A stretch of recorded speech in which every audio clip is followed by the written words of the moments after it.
Right, so we are now going to end our second unit on graphical misrepresentations of data. Let's read first our objective for such. Okay, Braden, go ahead. Let's read our objective. One go.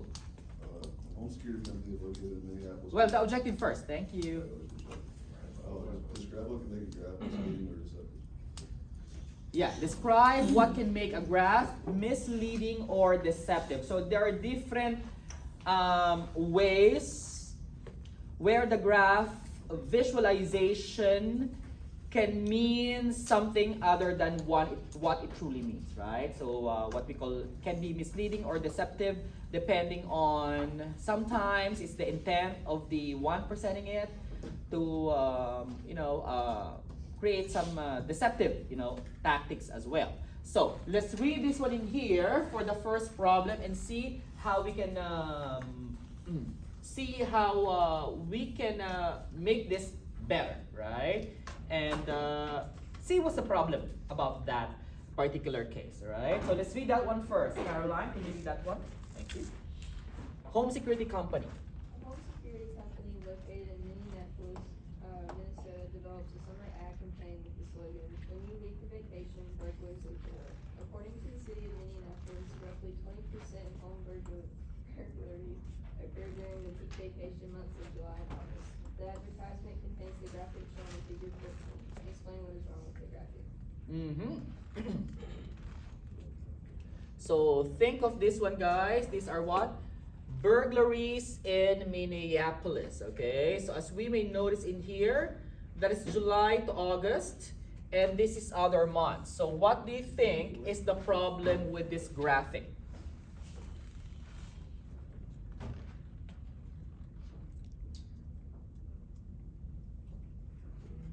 Okay, let's consider how many months is considered for this first bar for this first bar. Just 2 months, right? So 2 months in here, just for the month of what? Just entire month of July and the entire month of August, right?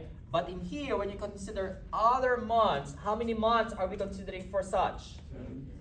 The rest of the months, which is, well, 10 out of those 12 months is considered for such, right? So with that being said, this presentation of the bar graph doesn't actually,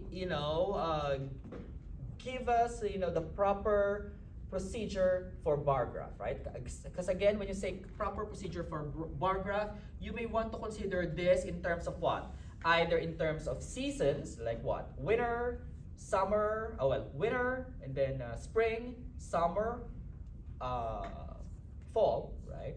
Or what? By month, right? Or by quarter. Get it? Or by what? Half of the year, right? But if you're just considering this one as an uneven cut on the categories, that's not gonna be a good idea, right? Also, so one thing that we can mention in here is what? The time intervals are what?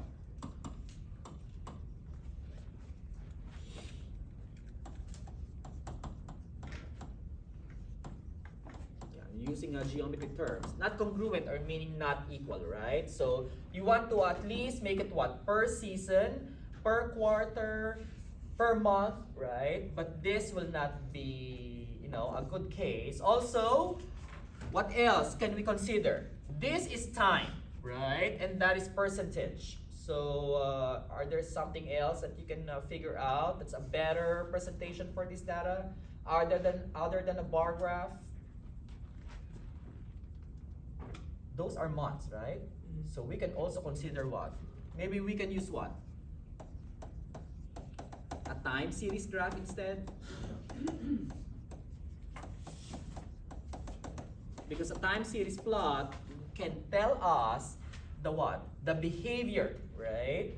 Of the data set with respect to time, right? Because if you are considering within a 1 year span, then you can consider like, okay, what happened from January to February? Is it increasing?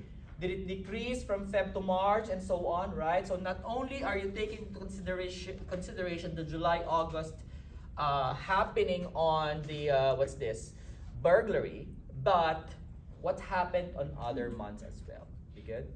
Any questions regarding that one, guys? Anyone else who can think of some other ways to remedy this kind of presentation?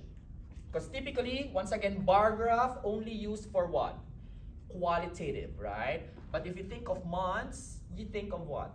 Quantitative data, right? What else can you think of about this? Anyone else? Pie chart, very good, right? So you can use a pie chart as well. Why? Because as you may notice in here, you're talking about what? Percentages. Get it? Okay. So think of those cases as well. Yes? A dot plot for that, yes. Because a dot plot can also be used for, again, if you consider months as, again, these are quantitative data, dot plot can be used for such as well, right? So very good. So those are, particular considerations of like, what better way to present this data in terms of what? Well, first, is the variable appropriate for such presentation, right? Is it quantitative? Is it qualitative, right? And second, is the presentation appropriate, right, for the presentation as well? This is what? Percentages, right? What typically uses percentages, right? Yeah. Are we good? Questions regarding this? Questions, right? And what do you think is the intent of the advertisement? Why it did use bar graph? Why do you think they use bar graph? They want to show how much higher it is during the summer. Very good, right? It wants to what? Because this is an ad. Again, this is like a what? To market what? You want to market the home security company. So obviously, if it's an ad, you want to create a what? A need, like, oh, it's summer already, someone's gonna rob our house, so you better get some home security system or something, right? And again, this is what? Again, you want to, the company definitely wants to create a what? On the ad, a need that the consumers want to or need to actually purchase one of these home security systems. Are we good? Get it, guys? Yeah. Did they achieve it? Hopefully they did, right? But again, in terms of the data being accurate, we have to, do something about it, right? You good, guys? Right. So, any questions regarding that data in there? So that's a bar graph and how to remedy those concerns, okay? Now let's consider this other one.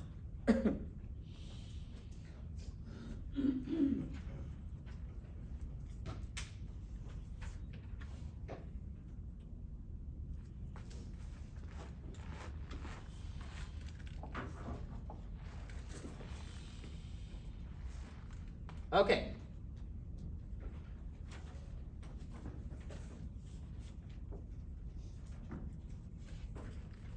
Let's read this problem and see how we can work on this, all right? Venus, let's read this one in here. Bar graph again. Oh, another bar graph. Okay, go ahead. Thank you. The bar graph illustrated in figure 21 is a US and today type graph. The survey was conducted by in-house research for culture Northern Confidential, in which individuals were asked as they look like each other in the facilities and not certified. Let's run the graphic.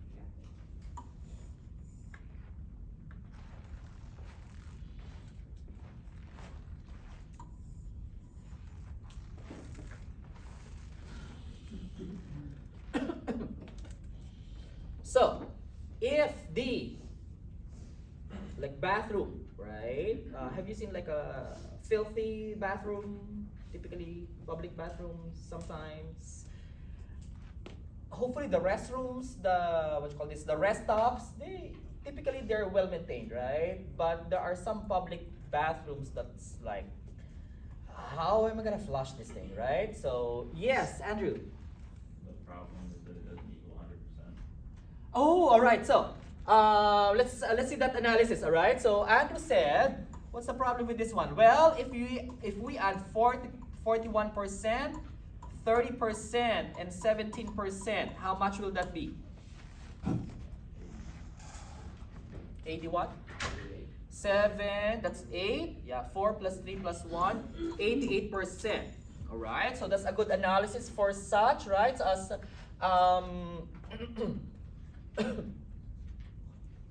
Andrew mentioned in here, the total, what we call percentages, does not amount to 100%, right? So there should be what? What do you think should remedy that? We should put what? How to remedy this? If the total is not 100%, what do we do?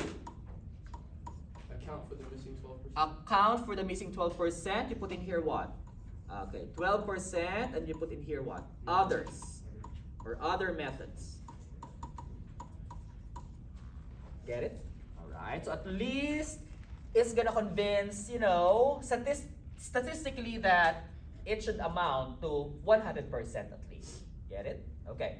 Very good, Andrew. A good analysis for such. What else can we see in here? What else is the problem? So we have already remedied that. Okay. 41 plus 30 plus 17 is 80%. How come it's not 100%? We said it's always 100%, right? 12%, right? Next, what do you notice about this? Anyone else?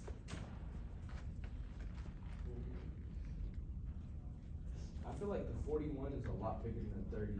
Like, because it's only 11% apart. It's like the same, it's a big distance compared to the. Alright, so that's a good analysis as well. Where does the bar start? That's a good analysis in there, right? Where does the bar start? Does the bar start at the bottom of this row? All right? Or does the bar start in here? Are we good, guys? So that's gonna create a difference, right? So I mean, that much of a difference is big enough to consider, like, where did the bar start? Did it start at the really bottom of that row, or did it start at the cut on such? Get it? Okay, so that's because the graphic is kind of, you know, deceiving in a sense, right? So what do you put in there? Put a legend, right? Put a legend to say where the starting point is. Get it? Or at least put a scale in here, right? So legend or a scale. Are we good? Right? So we can maybe say in here, well, this is 0%, right? And then this is what? Until this is 50%, right? And this is like 40%, and so on, right? So, are we good?